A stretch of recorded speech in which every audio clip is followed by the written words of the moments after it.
Buenos días, feliz jueves 10 de septiembre. Muchas gracias a quienes están conectando aquí en la conferencia post mañanera o en la... Pues no es una conferencia porque no tenemos preguntas y respuestas. Bueno, sí tenemos preguntas y respuestas de ustedes, pero más bien es una charla, un videoanálisis, una síntesis informativa de lo que hoy se abordó en la conferencia del presidente Andrés Manuel López Obrador. Salió a relucir pues uno de los temas más delicados y también más explosivos junto con otros temas que a veces abordamos o se abordan desde la explotación de los recursos naturales como son los hidrocarburos, como también puede ser el tema de, del aire o de la explotación aérea, pero aquí estamos hablando del líquido vital, del agua no solamente para riego, para consumo humano, sino también para la generación de energía eléctrica, como en el caso de la Huesca en Morelos, un conflicto antiguo desde 2012, 8 años ya, las comunidades en contra de este proyecto que cuesta 20.000 millones de pesos y que servirá para eh, proveer de energía eléctrica a Morelos, una entidad importantísima con un desarrollo industrial fuerte en los últimos años, pero también está toda la trama de los intereses político-electorales o de el uso de la necesidad del agua para generar tensión social o para buscar violencia social y desgraciadamente esto parece que ya se concretó y sucedió en Chihuahua. Los sucesos de hace 2 días en La Boquilla fueron relatados ampliamente por el presidente de la República, junto con el compromiso claro de investigar a aquellos agentes de la Guardia Nacional que sean responsables de del lamentable deceso de 2 personas. Esto también fue abordado en la conferencia matutina del día de hoy. Y bueno, el otro tema que es inevitable, ya que estamos prácticamente en vísperas del inicio de la contienda electoral, o ya ni siquiera en vísperas, ya está iniciando el litigio de si se transmiten o no íntegras las conferencias del presidente de la República en medios de comunicación electrónicas como son la radio y la televisión. Vamos a abordar todos estos temas. Muchas gracias a Pedro To, gracias que me pregunta cómo se pueden sacar esos golpistas de la CNDH. Pues básicamente con diálogo, diálogo y sin violencia, porque no podemos responder a la violencia de ellas con violencia, ese es mi punto de vista. Francisco Javier Silva Muñoz, como chihuahuense, repruebo la manipulación de los gobernadores sobre el tema del agua. Es algo que también abordó muy claramente el presidente de la República y en extenso. Paul Pellón, muchas gracias, buenos días. Lidia López, gracias a ti por tus comentarios. María Leticia también, José Luis Ruiz, saludos para mí, mis chicas, las Anastasia y Tomasa, Rob Torres, Rosa María Vázquez. Dice, uno de los problemas en Chihuahua es que los periódicos ahí son como Reforma y confunden. Exactamente, hay un tema de interés político electoral y los grupos mediáticos de Chihuahua desde hace años pues están pues alineados a una línea política de intereses partidistas. Carlos Okamoto, el litigio de si les dice conservadores o no. Ese es otro tema también que tiene que ver con las mañaneras. Juanis Echevarri, gracias desde Tecate, Baja California. Mari Carmen Ortiz, Jafet Pérez, muchas gracias. Buen día para ti. A Carmen Mercado desde Beaver Falls, del Paso, Texas, me imagino. Carmita Reynosa nos está mandando saludos. Dice, tiene razón el presidente, los prianistas son sopilotes y buscan solo el bien para ellos y sus cuates. Saludos y bendiciones a María del Socorro Huerta Salmerón, a Salomé Palomino Urbalejo, buenos días, feliz jueves. Rudy Rojas, no a la censura informativa, queremos escuchar y ver íntegras las conferencias mañaneras, que lo escuchen claro e intenso los consejeros electorales del INE. Escuchar y ver íntegras las conferencias del presidente y de su equipo de gobierno es un derecho de las audiencias, es un derecho de las audiencias y vamos a defenderlo. Juan Carlos Mora, saludos desde Mérida, Yucatán. Sergio Alejandro Camacho Casillas, muchas gracias. Amaida Yolanda Marroquín dice: la respuesta puntual sobre el conflicto de Chihuahua paró en seco la intención de la oposición de endosar culpas al gobierno. Ixla Power dice que te manda saludos, negrita. Aquí la tengo a mi lado. Aquí está la negra Tomasa, que en algún momento va a venir a saludar. Cacho Trinidad, gracias. Vamos a los temas. Empezamos con el asunto de la Huesca, es la termoeléctrica en Morelos, una termoeléctrica de inversión pública muy alta, de 20,000 millones de pesos de la Comisión Federal de Electricidad. Es una terminal de ciclo combinado, que significa el uso de dos tecnologías o dos maneras, que es de ciclo combinado con gas y con agua.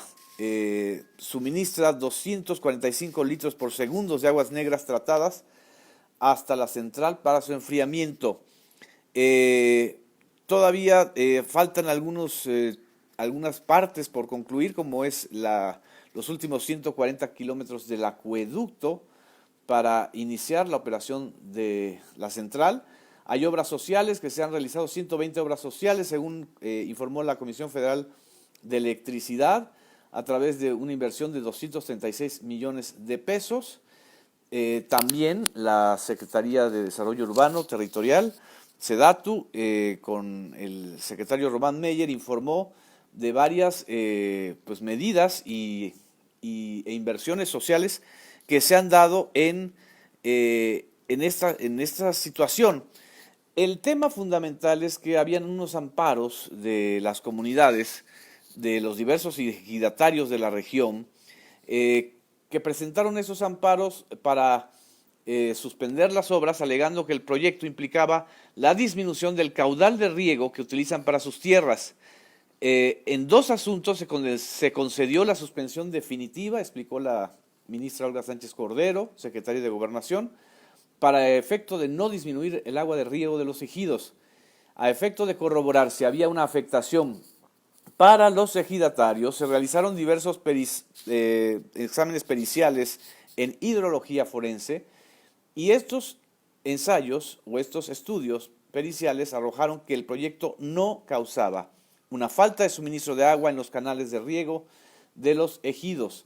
Los dos juicios de amparo vinculados con el nivel de suministro de agua para el riego se sobreseyeron, lo cual fue confirmado en los tribunales colegiados, pues no hubo una afectación a los derechos de los ejidatarios, y al no existir en estos momentos ninguna suspensión o amparo vigente relacionados con la construcción y abastecimiento del acueducto, Conagua ya otorgó las concesiones necesarias y los permisos a la CFE para continuar con el proyecto. Esto fue lo que se mencionó en la conferencia matutina. También SEDATU explicó los programas y las inversiones que se están realizando en los municipios de Morelos. Este es un conflicto heredado, pero también es un proyecto que explicó el presidente de la República. Es importante apoyar para el desarrollo de Morelos, y además pues equilibrando la circunstancia y los derechos de los ejidatarios con el de los pobladores. Recordemos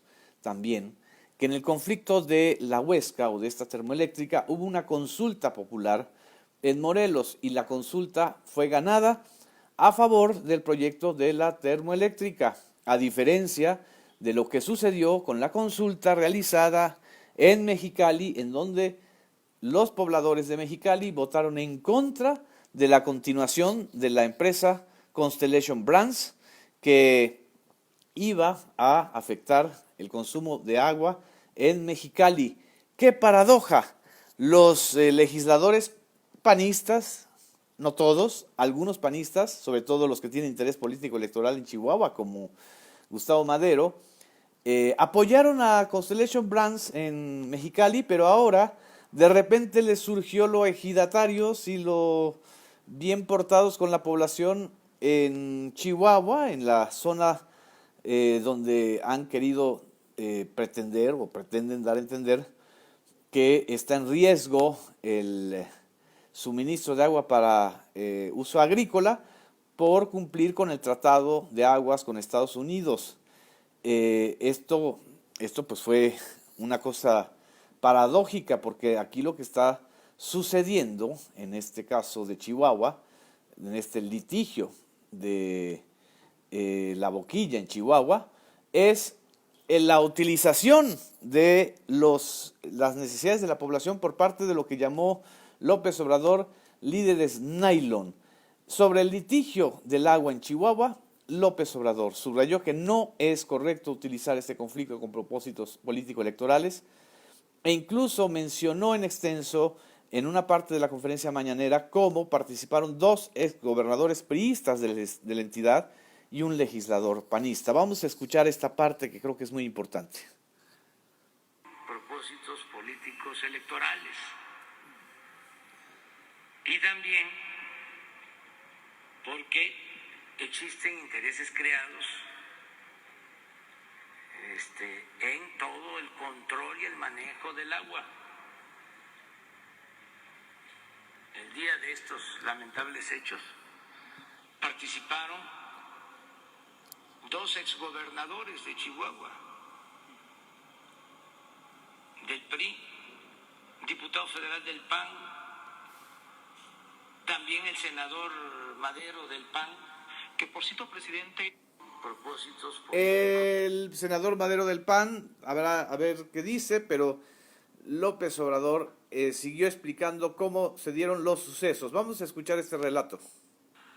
Se iban a manifestar, claro, todo bien organizado, movilizaron como 2.500 personas, según el reporte, en vehículos.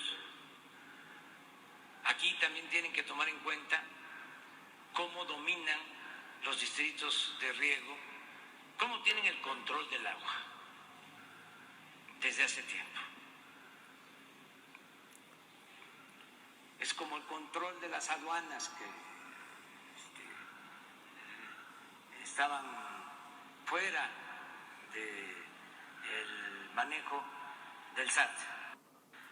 Esta es una analogía muy interesante. Cómo el control de los distritos de riego en entidades como Chihuahua, o como han pretendido hacerlo en Sonora con el conflicto de los pueblos yaquis, estaba en manos de grupos político-electorales que se han repartido el poder en Chihuahua, sobre todo del PAN y del PRI.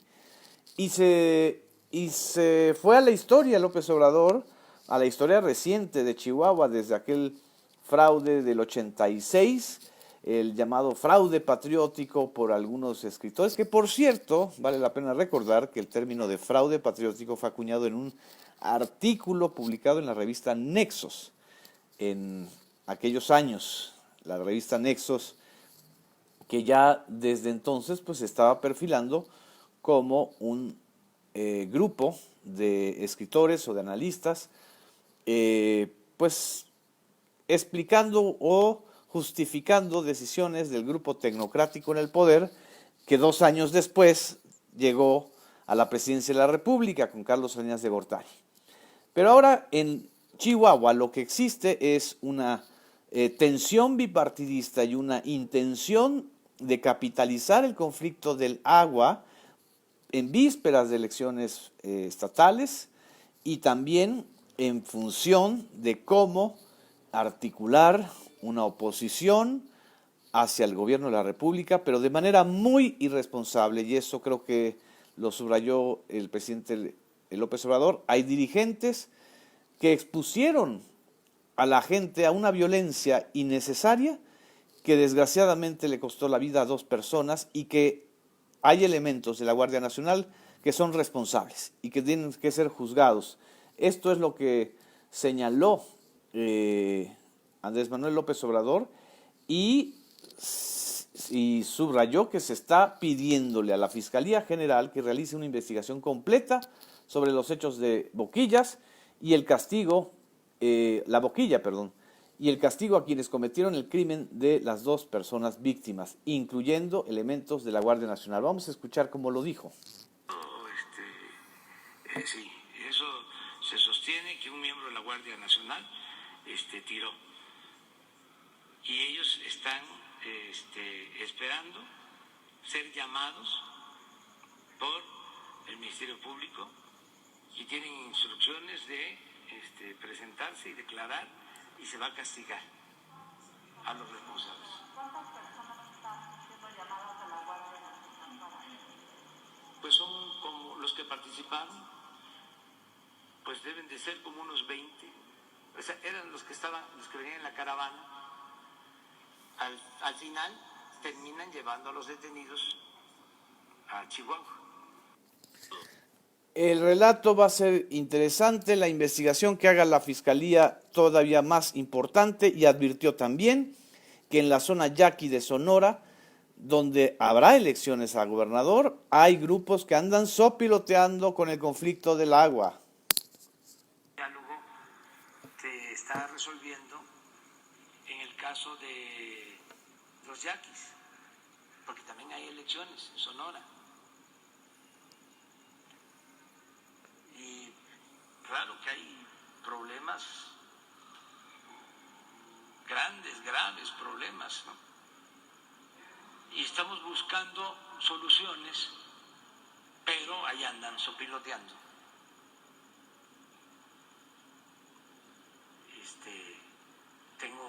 Tenemos pues a todos estos grupos que estaban acostumbrados a medrar. Esa es la panorámica, o sea, hay grupos de clientelares caciquiles que están sopiloteando para generar conflictos hacia el gobierno federal, y vaya que el agua, junto con otros temas, será uno de los fundamentales en esta manera de presionar o de manipular a las personas. López Obrador reveló, por ejemplo, que en el mitin de la presa La Boquilla, en Chihuahua, se entregaron palos a la gente. Es decir, hubo una deliberada intención de que se generara una protesta violenta y no una protesta pacífica, que es un derecho de todos a protestar. Este tema va a seguir tocando una de las fibras más sensibles y de varias entidades del país, y lo que está sucediendo en Chihuahua, como siempre ha sucedido con esta entidad del norte, puede ser desgraciadamente un laboratorio o un ensayo de los tipos de conflictos que vamos a vivir en los próximos meses con las contiendas electorales. Y hablando de contiendas electorales, el INE, que se debería preocupar más por sancionar a partidos políticos que utilizan la violencia, sigue en su insistencia de que por las elecciones de Hidalgo y de Coahuila hay que suspender en esas entidades la señal que transmite la conferencia matutina. El ejercicio de las conferencias matutinas es un ejercicio no solo de libertad de expresión de los periodistas que acuden, del presidente que habla, de los funcionarios, sino también un derecho de audiencias de todos los que estamos interesados como gobernados, como simpatizantes, como opositores, como periodistas. Tenemos el derecho de escuchar de manera íntegra las conferencias matutinas. Le pasó la palabra a la ministra Olga Sánchez Cordero, y la ministra recordó la resolución del Tribunal Electoral del Poder Judicial de la Federación a favor del ejercicio de la libertad de expresión en las conferencias matutinas. Escuchemos. El año pasado fue un precedente por haber permitido la transmisión completa de las mañaneras, pero ahí la sala regional, hasta donde yo recuerdo, porque esto fue el año pasado, hizo una distinción muy clara entre la libertad de expresión y los informes que debe dar la libertad de expresión en esta sección de preguntas y respuestas, así también como los informes que no tienen contenido de propaganda, sino que son informes de gobierno, por ejemplo, en materia de educación, en materia de salud, que deben ser conocidos por la población. Ahí está, y vamos a seguir con este tema seguramente en los próximos e inmediatos días. Aquí estoy viendo sus saludos, gracias a Horacio Barnes, que nos está viendo desde Tampico, a Javier Castillo desde Oaxaca, a Rubén Powell desde Puebla, Agusi Cisneros, muchas gracias. Daniel Hernández Rojas dice que se debe evitar defender los pasquines y la publicidad gubernamental. Pues eso sí, pero la mañanera es un ejercicio de información y de libertad de expresión. José Antonio Cabello Mendoza preguntó, ¿dónde está la seguridad pública en Chihuahua? Buena pregunta. A Miguel García Maldonado, saludos, gracias a ti, un abrazo también a las gatitas que están aquí conmigo. Jesús Beltrán Acolsi, desde Ojo de Agua, Tecámac, gracias por tus saludos. A Isaí Cruz, a José Antonio Cabello Mendoza, muchas gracias por tu comentario. Silvia Márquez Méndez, gracias a ti, buen día. En fin, lo último que creo que es importante mencionar de lo que se abordó hoy también en la conferencia matutina es el condenable y terrible asesinato de un periodista más. En este año ya suman 8. Este colega reportero fue asesinado en Córdoba. Es Julio Valdivia, el 8º periodista asesinado en lo que va de 2020. Julio Valdivia, estoy viendo la nota, cubría la nota roja para el diario El Mundo de Córdoba y apareció sin vida en el municipio de Tezonapa. Informes policiales reportaron que el periodista, con más de 20 años de ejercicio en la profesión, presentaba signos de violencia y fue decapitado. Sus restos fueron abandonados sobre las vías del ferrocarril entre las comunidades de Motzorongo y Paraíso, y su motocicleta dejada a un lado. Valdivia laboraba para uno de los medios de mayor circulación en la zona montañosa central de Córdoba, Veracruz. Con su asesinato quedan huérfanos 4 de sus hijos. Y tras el crimen, la Comisión Estatal para la Atención y Protección de los Periodistas exigió una investigación profunda. Veracruz sigue siendo, por desgracia, una de las entidades en donde está el foco rojo de mayores agresiones a los colegas periodistas. También otro tema que mencionaron hoy en la conferencia matutina es sobre este mecanismo de defensa de las niñas que pueden ser y que son abusadas. Es el mecanismo llamado o conocido como CIPINA.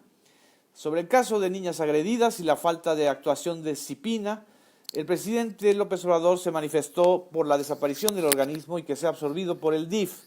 La secretaria de Gobernación, Olga Sánchez Cordero, dijo que ha hecho CIPINA muy buen trabajo en la protección de niñas, niños y adolescentes, pero desde luego todo esto tiene que llegar primero a un nivel municipal y estatal.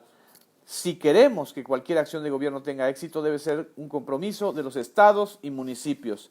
El sistema está representado en los estados y en la instancia federal es de coordinación y normatividad. Mencionó la necesidad del fortalecimiento de las CIPINAs locales para la atención de los casos de menores de edad. Dijo que CIPINA ha dado resultados y tendrá otros asuntos que atender, como el tema de los niños migrantes, donde se busca la participación de UNICEF. Expresó que presentará la labor de CIPINA a nivel nacional e informó que se reunió con las mujeres que tomaron también las instalaciones de la CNDH el día de ayer, con quienes se comprometió a darle seguimiento a sus casos y demandas. Vaya que estuvo fuerte e intensa la jornada para la secretaria de Gobernación, Olga Sánchez Cordero. Les agradezco muchísimo, les deseo un feliz jueves. Estamos aquí comunicados para la información en la post mañanera. Un abrazo, buenos días, gracias.